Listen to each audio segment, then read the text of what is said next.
deep down, we all want to believe that we were cared for and loved. And I didn't want to accept that this person who pretended to care for me in some ways, that it really was never about that. It was always about satisfying his own sexual needs and using me and controlling me. Take a girl and a guy, and they fall madly in love and form a family. Sprinkle in some counseling degrees and a doctorate, a dream of transforming relationships as we know it. And 20 years later, we give you power couple Dr. Ray and Jean Ketkodian. And this is their podcast, Couples Synergy. Welcome back to another episode of Couple Synergy with Dr. Ray and Jean. Hi, I'm Dr. Ray. And I'm Jean, and this is our podcast about love, marriage, and relationships. Please check us out online on our Facebook page and Instagram at Couple Synergy or our website, couplesynergy.com. And be sure to subscribe to our podcast or send us any suggestions on topics you'd like to hear more about. And now on to Couple Synergy, an in-depth look at love, marriage, and relationships, where we bring you our experience helping thousands of couples transform their relationships for nearly 20 years. You know, everyone says you should work on a relationship, but nobody teaches us how. So we've created this podcast to teach people what they can do to create the relationship they've always dreamed of with the partner they fell in love with. On today's episode, we welcome Sandy Phillips Kirkham. She is the author of Let Me Pray Upon You. And Sandy has an amazing story that, is really going to kind of help a lot of people out there. And so without further ado, we want to welcome Sandy to our podcast. Thank you so much. I appreciate being here today. Thank you. Thanks for joining us. Well, before we go into your story, can you tell us a little bit about yourself? How old are you? And, where are you from? And how long you've been doing this work? I've lived in Cincinnati all my life. I'm married with 2 children and 2 perfect granddaughters and a couple of somewhat well-behaved dogs. I have been doing victim advocacy work since about 2005. I was sexually abused at the age of 16 and spent 27 years hiding that information and keeping that information from my husband and most of my friends, all of my friends really. And it was in 2004 that I had a trigger factor that sent me over the edge, basically, and forced me to have to deal with my issues. And starting from then, I slowly began to speak about the abuse, how it affected my life, my spiritual life, my life with my husband, my friends.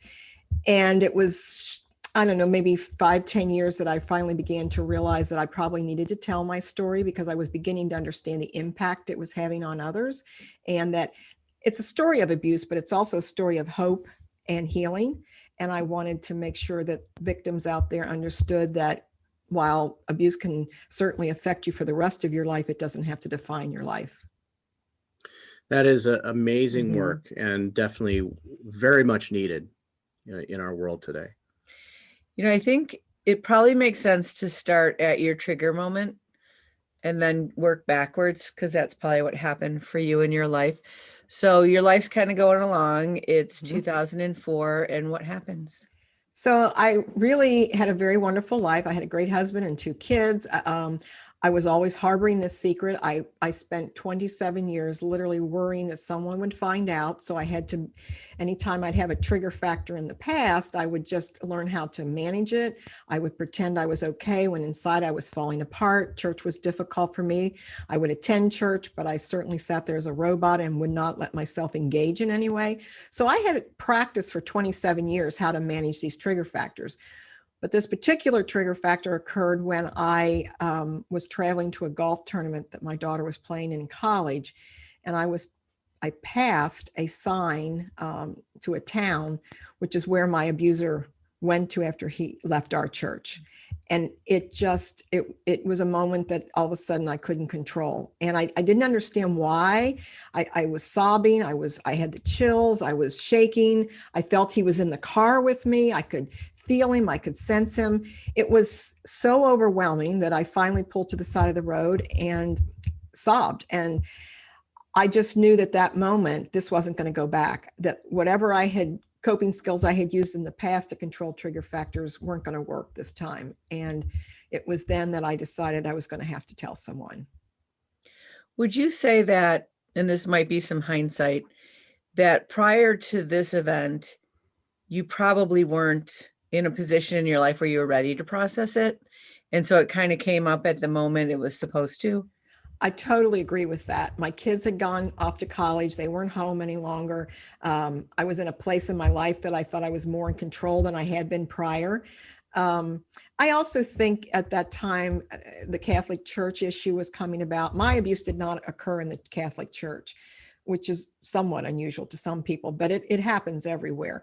But I think those undertones of the Catholic Church and their abuse was starting to stir something inside of me. Although I will tell you, I still did not see myself as being abused. I didn't want that label, and I didn't think that what was done to me was abuse, because even though I was only 16, I still knew right from wrong, and I still had in my mind a choice to have said no, which I now know wasn't the case, with the grooming, manipulation, all the gaslighting that goes on. And he was 30 years old and married. He was my youth pastor, so he had all this control over me. But it took me several months to finally say that I had been sexually abused by this man. And the other reason I think is that deep down, we all want to believe that we were cared for and loved. And I didn't want to accept that this person who pretended to care for me in some ways, that it really was never about that. It was always about satisfying his own sexual needs and using me and controlling me. And that's hard to accept. Yeah, I think that's a really important concept, because it always is that confusing. If Mhm. it was like a scary person that jumps out at you and they were 100% bad, it would be so much easier. To identify that is what he was Right. doing to me is wrong. Mhm. Correct. And the first time that there was any kind of sexual overtones, it was after a church youth group meeting in my home, and he waited for everyone to leave. And he began telling me how wonderful I was and how great the church had been going and the work that I was doing. And he just slowly bent down and just kissed me. And it wasn't this hard kiss. Was an innocent type kiss, one that he could have, if I had gone forward at that time and told anyone, he could have brushed off. Oh, I meant to, kiss her on the forehead, or it wasn't anything like she thought it was. So yes, you're correct. It is so subtle, and there's such a buildup to this grooming process that when he kissed me, I thought, okay, he's my pastor. He wouldn't be doing anything he shouldn't be doing. And I think he kissed me, but I'm not sure. And I don't want to accuse him of something. And he's been so good to me. And this is a wonderful man that everyone loves in the church. And how could I accuse him of doing something so wrong? So, and it would be another year of this grooming me and putting me in leadership positions and making me feel important before he would actually have sex with me. So these abusers are very methodical. They know what they're doing, and they wait for the moment when they feel that their prey is ready to be attacked. How long did the abuse, from start to finish go on? 5 years. 5 years. Wow. And that in the beginning, I tried several times to get out of it. I went to him and said, I'm feeling guilty and this isn't right. And I began to understand that this was a married man and he wasn't going to leave his wife. And I was, 16, 17 years old. I wanted to have a normal life. But his response was always either one of anger, like, you can't leave me. You're never going to be able to do that. Quit talking about it. It's not going to happen. Or he would become very caring and say how much he needed me. The church needed me. He would put the guilt on me. And I finally gave up just trying to, and just accepted the relationship, that this was the way it was going to be. And by the end of, within the third, fourth year, I truly was at a point where I had no self-esteem. I really believed that this was going to be my life. I knew I'd never get married. I'd never have children. And this would only be over when he said it was over. If we go back to that moment where he first kissed you, I can hear it in your thinking and in your brain that your hindbrain instantly is going into this freeze mode, like, what the heck just happened? And then our emotional brain shuts down and our logical brain kicks back in and says, what did I do? Did I give him signals? Is this my fault? Right. All those kind of things, which is an absolutely normal experience. It is that confusing. And I think that's a really important piece to this, which for people who haven't been through this experience, they think, why didn't you just go tell someone? Right. And it is so confusing. Can you talk about what really happened for you just right around that time? Well, first of all, like I said, I didn't want to accuse him of something that he shouldn't, that, maybe I misunderstood. And I certainly thought, well, maybe I did do something to encourage him, to make him believe that I was going to want this kind of behavior from him. And keep in mind, he made it very clear within a short period of time. He called me the next day and said, now, what happened was special. So it's just between us. And I was old enough to understand, and even children of 5 and 6 understand that if I tell on Uncle Jimmy or I tell on so-and-so, this is going to hurt mommy or this is going to blow up. So I knew if what I was thinking that maybe he shouldn't be doing this, and I tell someone, this is going to explode in this church. And everyone loved this man. He was very charismatic. He was very dynamic. So the other thing our abusers will say is, you can't tell anyone because this is going to really blow up in the church, but also it's going to be your fault. And then who's going to believe you anyway? Who will believe you? And I can remember when he told me that for the first time. Actually, it was after the first time he had sex with me, and he took me home after I had been babysitting, and he said, now, you can't tell anyone, and you too understand that most people are not going to believe you. And I can remember sitting there thinking, I don't even believe this. I can't even believe this just happened to me, that I just had sex with my pastor. And the guilt and the shame then starts to go on the victim. Then I start to feel guilty for what I did. And when he says, don't tell anyone, I'm thinking, I don't want anybody to know this about me either. And so, and what trauma does, and it is very traumatic, any kind of abuse, but when trauma occurs, it interrupts your cognitive thinking. It interrupts your rational thinking. And so, yes, there were plenty of people in the church I could have told and would have believed me, but that's not what my brain was telling me. And he was reinforcing that thought that you can't tell. Don't ever tell. Now, all throughout this time, did your parents have any suspicion that any of this was going on? They did not. And people have asked me that many times. But here's the thing. It's the 1970s, drugs, free sex is beginning. Their daughter is in church. Their daughter is teaching Sunday school. Their daughter is singing in the choir. Their daughter is going on hospital visits. Their daughter is giving half of her allowance back to the church. There was no indication. And again, because this man was so charismatic and so dynamic, they also suck in those around them. They need to have the people around them believe that they're near perfect. And so that no one's going to suspect anything from this particular man because he is so good and all the wonderful things he's doing in the church. And that makes it even more difficult, which is why they are so dangerous, because they are so good at what they do and so clever. One instance was, my mom started questioning why I wasn't dating more, and so he then would start to arrange dates for me as a ruse so that people would not suspect. So, there was no reason really to suspect that anything was going on. But I say that now in hindsight, and I tell parents and I tell church leadership, you need to be looking for signs. And there are signs if you're looking for them. And the first one is if you've got a gut reaction that there's something not right. And there were people who would later say to me, I remember that time he said this to you, and I thought that was odd. There are signs. You just have to start putting your antenna up to look for them. And I tell people, if this is behavior that you would find strange in a stranger or a neighbor or just another friend, but you accept it because he's the pastor or the rabbi or the priest, or you accept it because it's your brother-in-law. If it were just a neighbor down the street, would you find that behavior unusual that they want to spend so much time with this person? Probably yes. Mm-hmm. Were there any other things that you did, it maybe behavior-wise, because you didn't really have the language back then, that would indicate you were going through something? Did your grades suffer? Did your sleeping change? Did your eating habits change? Yes. I mean, all of those things happened, not to an extent where I was anorexic or anything like that, but I was definitely spending more time in my room. I wasn't going out because he had isolated me from my friends. My very best friend, he said, I don't really want you to see her anymore. I'm sure it was fear that I would tell her, which girls do at that age. So he began to isolate me from people, and the dating was a big issue. So people wonder why, I was fairly attractive. I was outgoing, not to have dates. And I began to slowly withdraw from the church. I stopped teaching Sunday school. I stopped singing in the choir. those were all signs that were there, that indicated, okay, this isn't the same Sandy that we knew when she was 15, and now that she's 20, there's a totally different kind of personality here. And that's a really common thing that people do when they don't have the language. It does come out in those other ways. That's important to pay attention to. Mhm.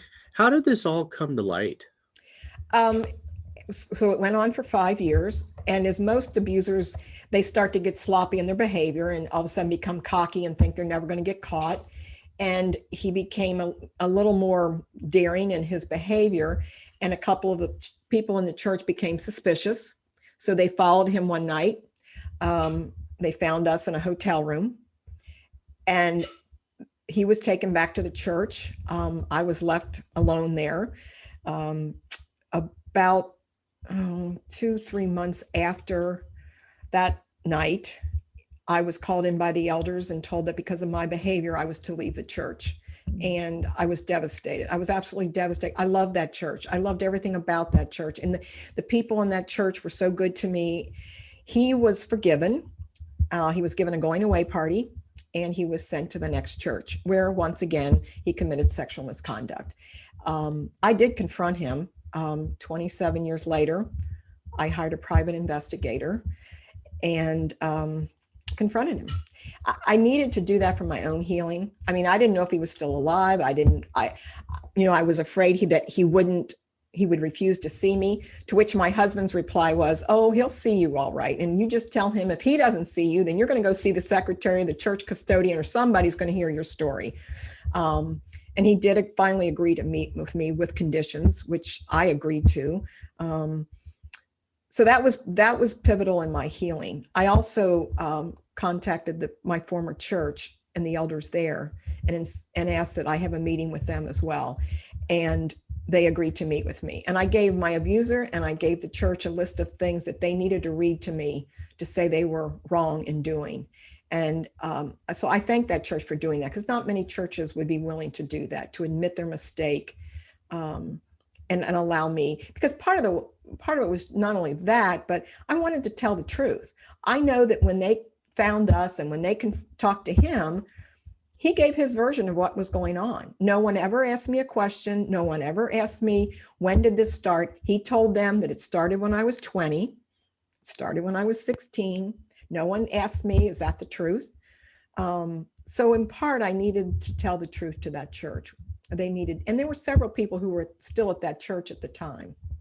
So, the church abandons you at that Yes. point. Mm-hmm. And now you're left without the supports that you've had for a very long time. How does that impact you, with your family, with your parents, with, the other people in your life? Well, your ability to trust people is certainly one thing I found. And these were people in the church that I loved. I was very active and so involved. Some of them thought of me as their daughters.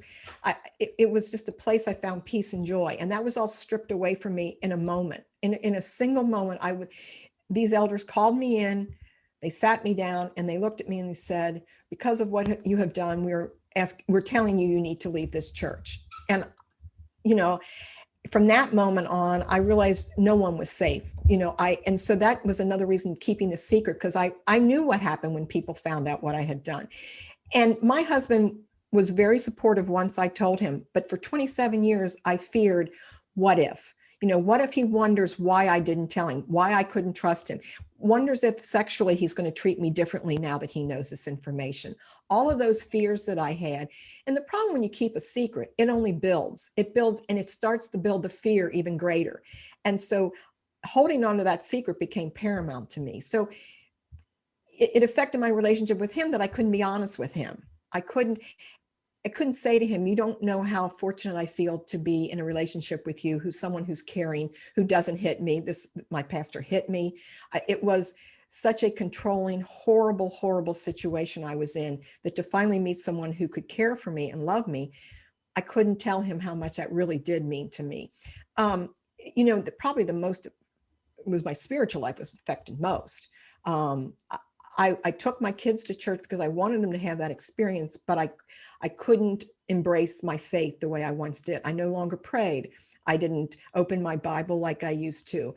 And so I talk about that in the book, and it's the chapter Spiritual Wounds. And I try to explain to people, abuse of any kind is horrific, but when it happens in the church, it touches your very soul. It touches a very sacred part of your life, and it changes it. It contaminates it. And many victims will never, ever return to church or to God. I have a relationship with God, but it's different now. And my church life is pretty much non-existent, but I can go if it's a funeral or wedding. Sometimes I go when my grandchildren go, but I don't embrace it at all. I cannot get past the fear.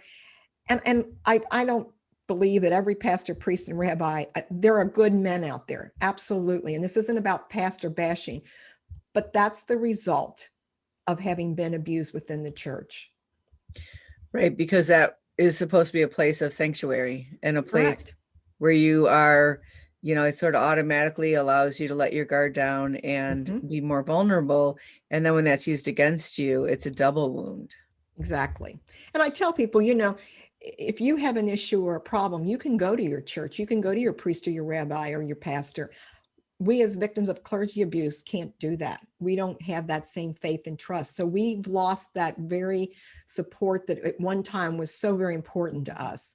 And most victims who have been abused within the church are very active in the church, or their family's very active. They're not just people who happen to go by the church and then this happened to them. They're usually sucked into the church because abusers know they're the easiest prey because they trust so much. Mm-hmm. Yeah, you mentioned earlier there were many trigger factors that occurred before the final one. Can you talk a little bit about what some of those trigger factors were and, how did they show up in your life? So probably the most common or easiest one is when I'd hear a song. My abuser was very funny, he thought, by singing different songs to me. So there would be songs that would appear on the radio. I could never listen to any music in the 70s because that just took me back there all the time. Any song from the 70s, I just couldn't do that. But there'd be other songs that would pop up and it would remind me of him. Anytime I walked past a minister's office, I got a knot in my stomach. And I knew it wasn't anything related to that particular pastor, but I had sex in a pastor's office. So for me to walk past an office like that, it was like a gut feeling, and then it would pass. And that became my norm. I mean, the other thing about all this was I just started to accept that as behavior that was going to happen. So I just knew we would walk past the office and I was going to get this feeling and then it would be gone. And I did that for 27 years, thinking, okay, I'm handling this. I don't like it, but it's okay. I'm handling it. Another trigger factor was, and this was probably the worst one, when my children were little, a group of us, young moms and dads, decided for New Year's Eve, we would go find a place to take our kids with an indoor swimming pool. I wasn't involved in the planning. I had no idea where we were going. It was out of town. And it happened to be at the same hotel where they found us. Wow. And I literally had to take everything I had to make myself first let my husband know that I had no problem with this. I mean, I felt myself saying, let's just go, back in the car and we're going to go back home. I knew I couldn't do that. So I went into the bathroom and I just started sobbing and I pulled myself together and I walked into that same lobby and went on with the weekend. And so in my mind, I could probably handle any trigger factor. After that one, I thought I can do this, until that one that was on the way to Kingsport where he was once gone. All these things that you're talking about are so important because it does get into our cellular memory, and it is things like, an area or a place or a smell or a song that leads to those triggers. Can you touch on, as a young woman, a teenager, were you a virgin, and what had you learned about sexuality and what was appropriate and not appropriate prior to this? And how did that conflict with, as this is trying to sit on top of or in there? I was a virgin. I grew up in the evangelical church, which taught virginity. You don't have sex before marriage. And so I absolutely knew that sex before marriage was wrong. And that night that he had sex with me, that's when it changed for me, that I knew I had committed this sin and that this was wrong. I had not dated very much. My parents didn't allow me to date till I was 16. So I didn't really have any experience dating. And we went to church camp, and you'd have your little camp church loves that lasted a week, and then you went home, and that was the end of that. So I had very little experience. The encounter with him that first time was horrible. I didn't know what I was supposed to be doing. He was critical of me. I was scared. He immediately said, we have to get going because his wife would be home soon. And I sat there with this sheet wrapped around me, and he said, Sandy, you need to get dressed. And I can remember as a stupid, naive 16-year-old kid thinking, I can't take this sheet off because he'll see me without my clothes on. I mean, that's where I was with this. And, then the next time, of course, I'm thinking, he's going to do this again, and I'm just going to have to figure out what to do. And I, at that point, also thought, okay, I've given my virginity away, so I must have to love him, and I can't just walk away from this. That's, you don't do that. And then, of course, he's trying to convince me how much he loves me, and that he tells me this is God's will, and that we should be doing this because together we can help the church. And I questioned it in my mind, but I could never really question him. He compared himself to David in the Bible, and that God uses him in spite of his faults, and that this is the way it's supposed to be. And again, okay, even if I thought this was not something I should be doing, who am I going to tell? Mm-hmm. I can't tell anybody. So I'm kind of trapped. And it became, that's what I thought was my life. When I first came into this field, I did this work where we were advocates for someone right when it became apparent that something happened. So I might meet someone at a hospital or something like that. And one of the first things that they teach you is to tell them it's not their fault. Absolutely. And when you were in that space, was there a part of you that blamed yourself and another part of you that knew that it wasn't you, that it wasn't your fault? You weren't asking to have sex with him. No, I always felt it was my fault because I should have been able to say no. So for 27 years, in my mind, I'd had an affair with a married man, and that's how I saw it. And I didn't want anyone to know that I'd had an affair with a married man. And so I always blamed myself. I always felt. Now, once I began to that healing process of understanding what was really done to me, but even after I educated myself on grooming, on manipulation and gaslighting, even after that, there would be moments where my brain would flip back to, you could have said no. I wasn't in a position to say no. And I tell people, you need to understand when someone is in a vulnerable position and a weakened state, their coping skills are not the same that they would have if they were in a healthy place. And so someone who should be trusting someone who's helping them, whether it's a doctor, psychiatrist, counselor, pastor, priest, they have every right to expect that that person is going to help them through this crisis, not add to their problems and compound those problems by having sex with them. Mm-hmm. And it's, as you know, it is always their responsibility to stay within the boundaries of their profession. And when they don't, they should be removed. But that doesn't happen with pastors and priests and the clergy. Yeah. Oftentimes absolutely. They're forgiven. They made a moral fall. My abuser described it as a sin of the heart. I said, that sounds like a bad romance novel, sin of the heart. Right. I mean, seriously, and he was physically abusive, which added another dimension to my fear of telling anyone or the consequences of what would happen if I didn't keep this secret. And how far into this did the physical abuse start? About a year and a half.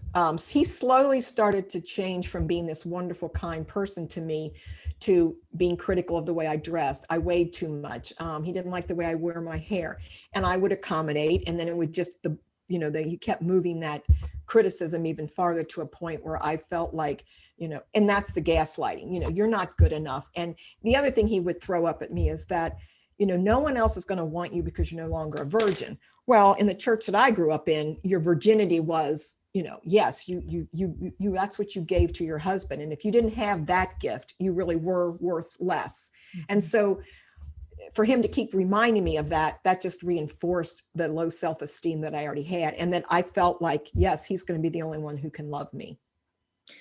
And your experience is just so incredibly the way human beings respond to this kind of thing. I want to talk about this. And if you do not want to talk about this, is absolutely okay. This is really private, but I think it's one of those things that most people don't know about. Did your body respond in a pleasurable way, even though you were doing something you did not want to be doing? It did the second time. And then I remember thinking, okay, my body is betraying me. I felt like my body was betraying me because I didn't want to be doing this. And yet when he touched me, there was a tingle, and I'm thinking, this isn't right. But now I'm starting to feel these feelings and this physical feeling. And I just thought, it's betraying me. It's going against what I want to be doing. So yes, there was absolutely that feeling. And God made us to be pleasurable. I mean, that's the whole point of having sex. And so again, he wasn't like he was physically beating me up while he's having sex with me. I mean, he is certainly trying to make it pleasurable to some extent because he wants me to keep coming back. But I think it all turned into the fact that I was no longer a virgin and I had now to give myself to him. I had no choice but to do this because I wasn't a virgin and I agreed to this. I didn't tell him no. And for 27 years, I told myself that, well, you could have said no. And why didn't you tell him that you didn't want to do this? It wasn't in my makeup. It wasn't in where I was in my life at that time to be able to do that. And for 27 years, you didn't share this with anyone, even like a close friend or close family member. And so that must have been such a burden to carry with you every single day. I mean, this is very egregious. I mean, because there's a power differential, this authority that we're supposed to trust, and put our trust in. And then when they abuse that, right, you can't really make sense of that. And then to be abandoned and have to deal with this on your own for such a long time. I mean, think about this. How bad do you have to be thrown out of a church? Right. I mean, I had the label of being thrown out of a church. Mm-hmm. And, my friends would later say, after they knew my story, would say, you were the last person we would ever thought this had happened to, because I seemed to have my act together. I seemed to be happy. And I was happy on this section of my life. But there was a part of me that lived in fear. And, I thought, anyone finds out that I've been thrown out of a church and I had an affair with a married man, they're going to see me differently. They're going to treat me differently. They're going to blame me. And I saw what happened when the elders found out, when some of the people in the church found. I had people in the church who absolutely blamed me, because now this wonderful pastor that everyone loved, and he did great things in the church, was now being forced to leave because of me. And I was blamed for that. And I thought, I lived with that, and I just knew that I would be blamed if anyone knew my story. And people, I was very active in the schools with my children. I was president of a women's club. And so many times people in the church would say to me, why aren't you volunteering in the church? You don't do anything in the church. That's another sign. Watch for people who are very active other places, but don't want to participate outside of just showing up on a Sunday morning. I sang in the choir when I was in high school and college, and I was standing behind someone in church and I'm singing the song, and she turns around and says, you have a beautiful voice. You need to be singing in the choir. And I almost lost it, because I thought I should be, but I can't. And I wish I could. He took so much from me. He really took so much from me. And I had one woman say to me, well, God didn't move, you did. If you want to have God in your life, you can. It's not that simple. It's not that easy. Mm-mm.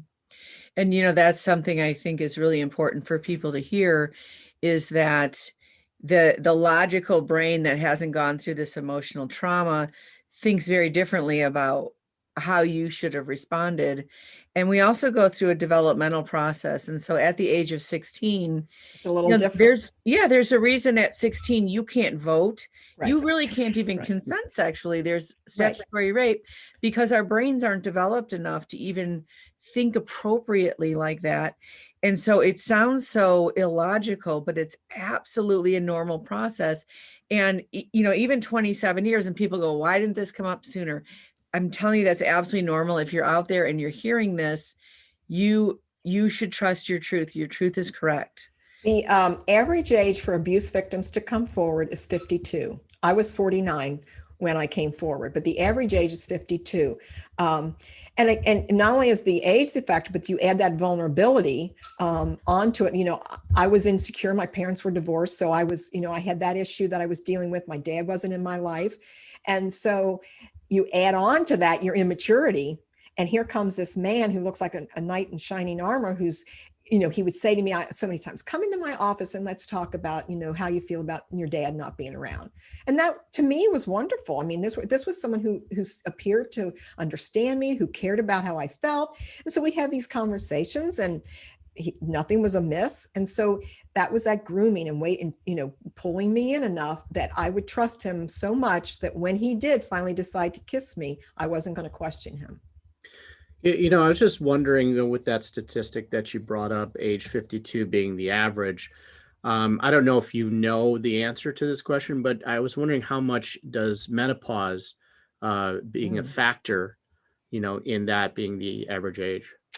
I don't know. I have no clue. Now, that average also includes men, so I would assume that wouldn't be the issue as much. I think it has more to do, as Jean had said, you come to a maturity level, you begin to look around at life.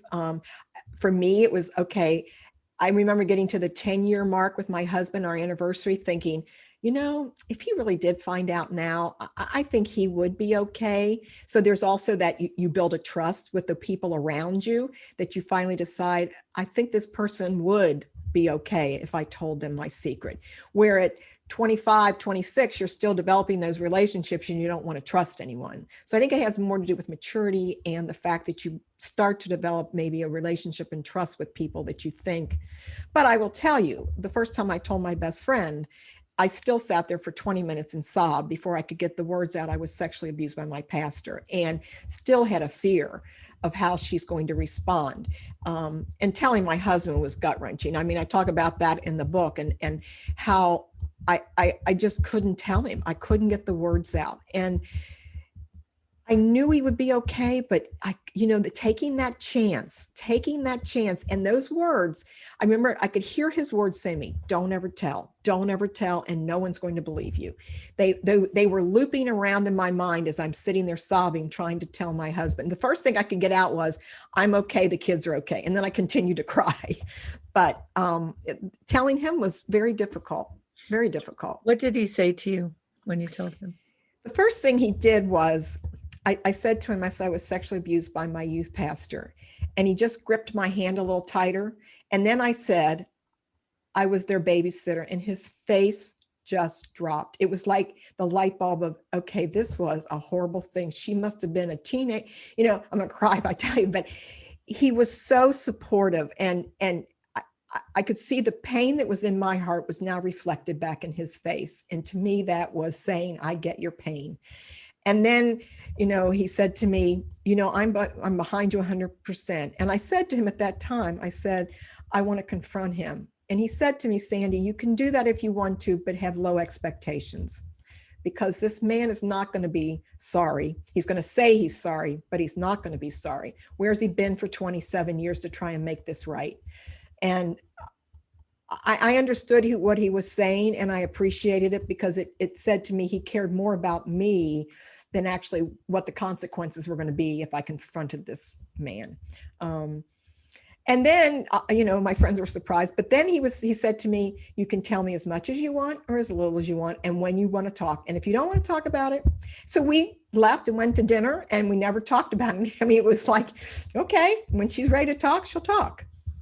But he was very supportive. That's wonderful. And, just, for a little bit of insight on your part, when we go through, and let's just call it change of life, because men go through it as well, as opposed to just menopause, but something happens in our amygdalas where they begin to soften. And I'm 54, and the way that I experienced it was that everything that happened to me in my teenage years was coming up for healing.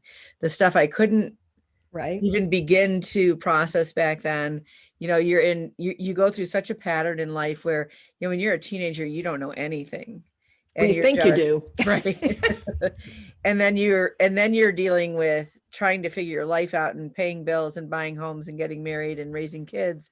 And then you get to this stage of life and there's the time, but also the brain chemistry that changes that allows this openness to happen. And we certainly went through this Yeah. where that stuff kind of comes up for healing, all the stuff that happens for so many people, unfortunately, in their teenage years, whether it's people cheating on them or treating them badly or taking advantage or even worse. And so I think there is something along those lines of, just like you can't really give consent at 16, when you hit 50, you believe yourself, you trust more in that process. Things make sense in a way that the truth you're being lied to about doesn't anymore. And and also the established security you have with your husband. Right. And it's about living life. You've lived a life now at 50 that you didn't have a life, you've lived at 16. You didn't have those experiences.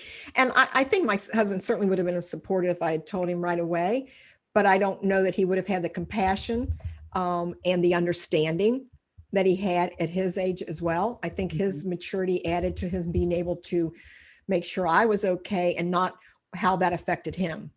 Where when you're in your 20s, it's going to be, okay, my wife has done this and what do I do with it?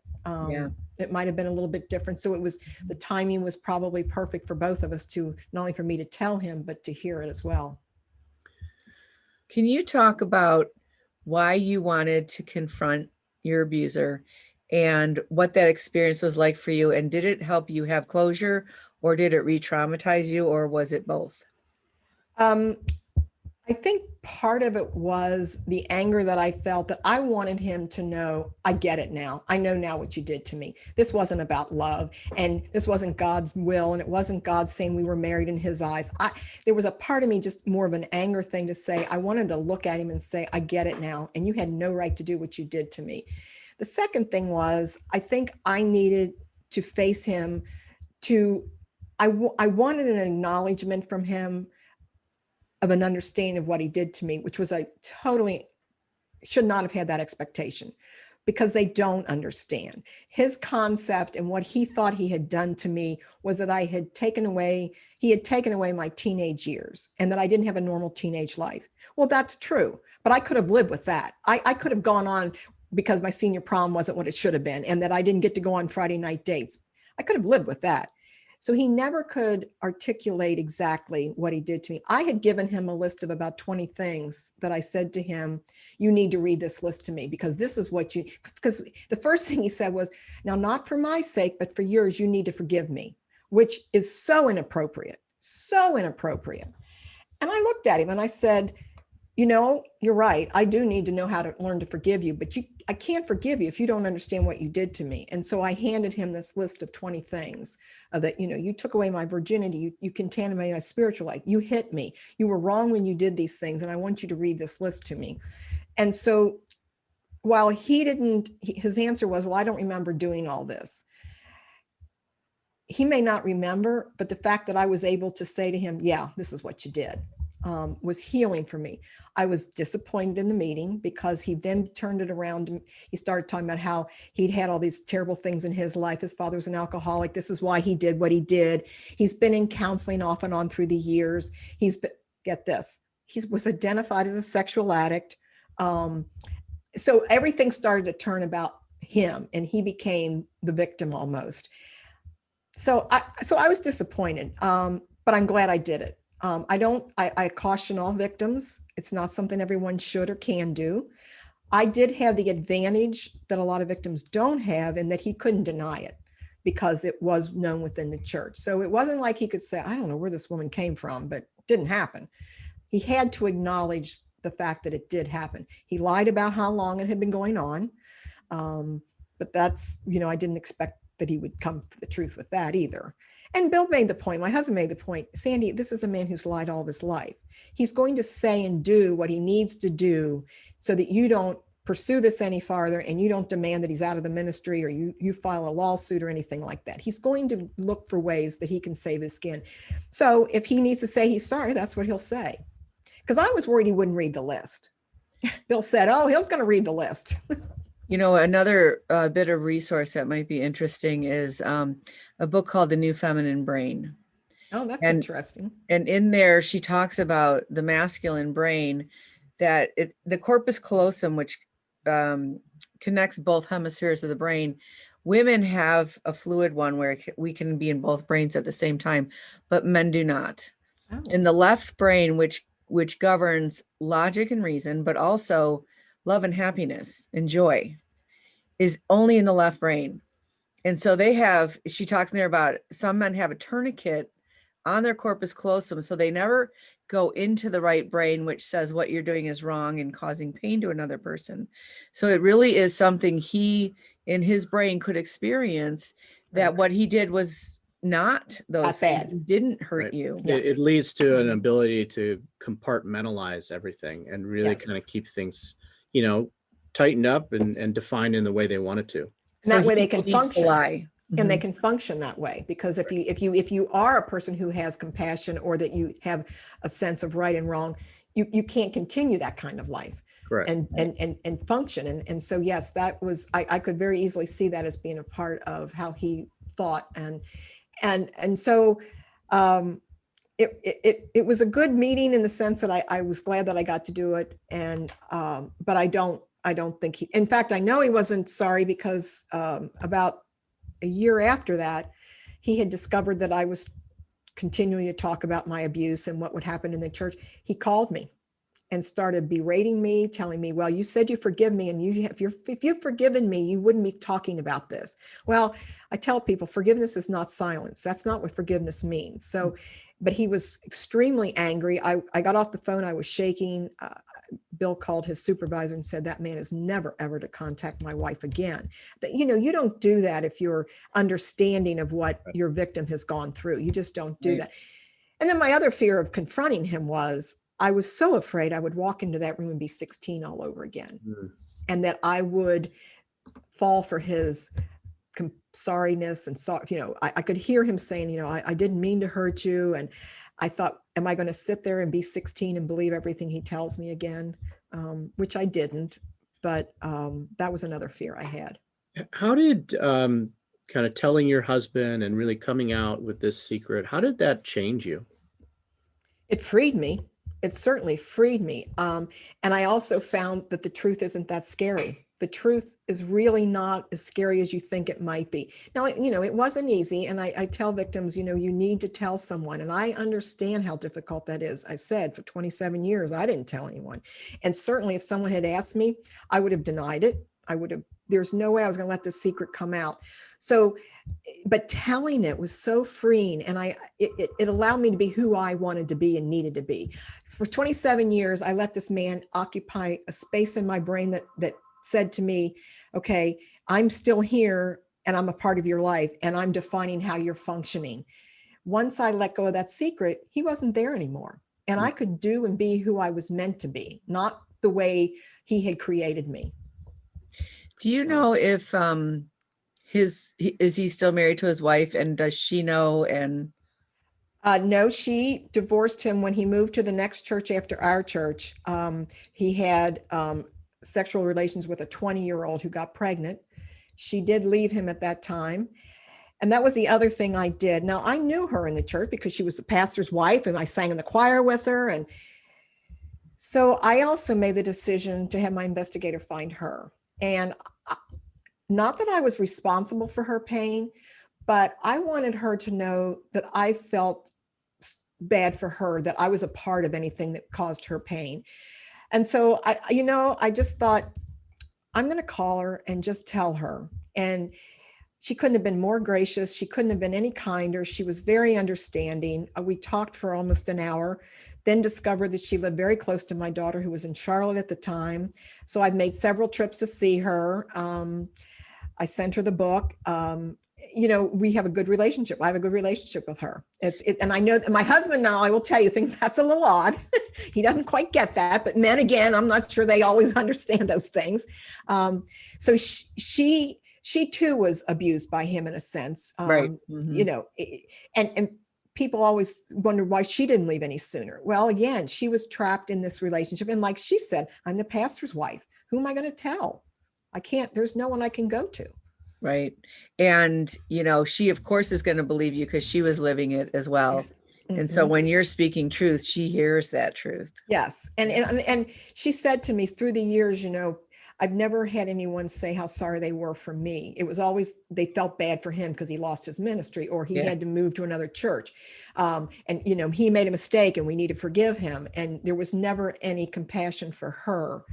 So she was kind of left. I mean, really, we had that that connection because, again, I was thrown from the church and she had no support either. She was abandoned as well. She absolutely was. And she talks about how her faith was lost a little bit because of the reaction of those around her, and they felt like he had only made a mistake.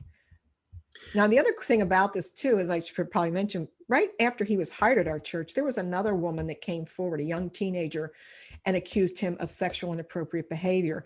He admitted to it, said he was sorry, said it would never happen again. My elders and the senior pastor at the time decided to let him continue in the youth group without giving any information out to the congregation. And it was only within 6 months of that accusation, which he didn't deny, that he was kissing me in my hallway. So he had a pattern of this, but they wanted to ignore it. It's easier to ignore it. Mm-hmm.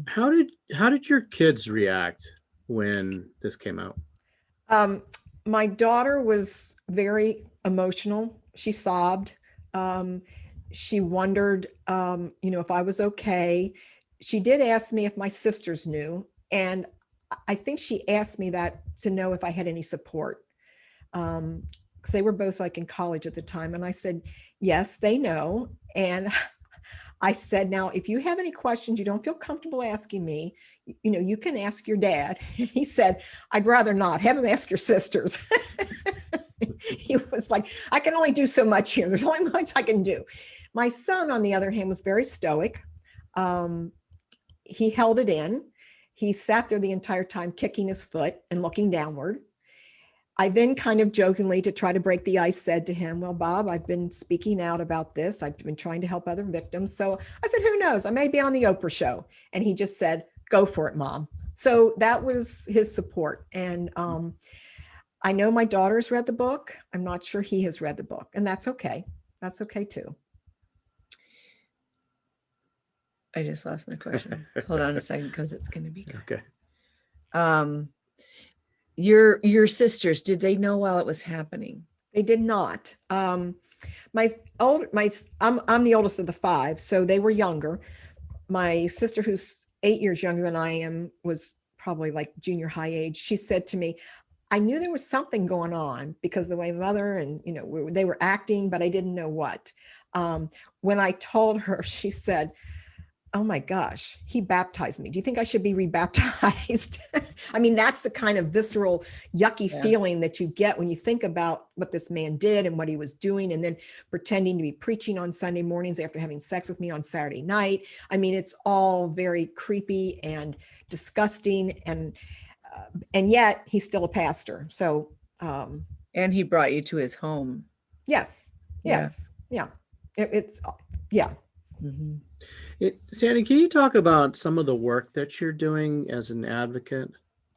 I volunteer for a ministry called the Hope of Survivors Ministry. They work mostly with adult women. Now, I know that's a hard concept for a lot of people to understand, but I go back to that vulnerability. They're in this pastor's office getting counseling, but they work mostly with adult women. I've also been involved with SNAP, which is the Survivors Network Against Abusive Priests. And that's mostly people who've been abused by priests as children and young teenagers. And then I serve on the board of COCA, which is a council on child abuse, against child abuse. And I do some one-on-one counseling with victims as that occasion arises. I really just feel like my story is so important, and it is a powerful story that I know can help other people, because so often I have thought, what if I'd heard someone's story when this was happening to me? Because I thought I was the only one. I truly believed I got the only bad apple in the barrel. There is no other minister or pastor out there that would ever do anything like this. So I got the one that would do this, and I'm the only one this has ever happened to. So I know that, how would it have changed my life if I'd heard someone else's story? and maybe it had given me the courage to come forward. And I also want victims to understand there's just hope and healing. It's not easy, and it's never going to go away. You have to learn to figure out how to navigate those trauma moments and trigger factors. But if you begin to understand that what was done to you, not what happened to you, but what was done to you, it's not your fault. And you have a life to live outside of what was done in this form of abuse. Well, I think you are a really great example that there are victims out there that are just, kind of keeping all this in the dark and struggling with this, alone. And, at very least, if they can get your book, Let Me Pray Upon You, they can at least, hear that they're not alone. And the other thing they can do is there's websites. It's in the back of my book, but there are a lot of websites. The Hope of Survivors has a web page that has a wealth of information. It is religiously based, so I caution those who are still in an issue with God. Some maybe I will even say some of their posts are triggering to me as well. But there's also Survivor Sanctuary.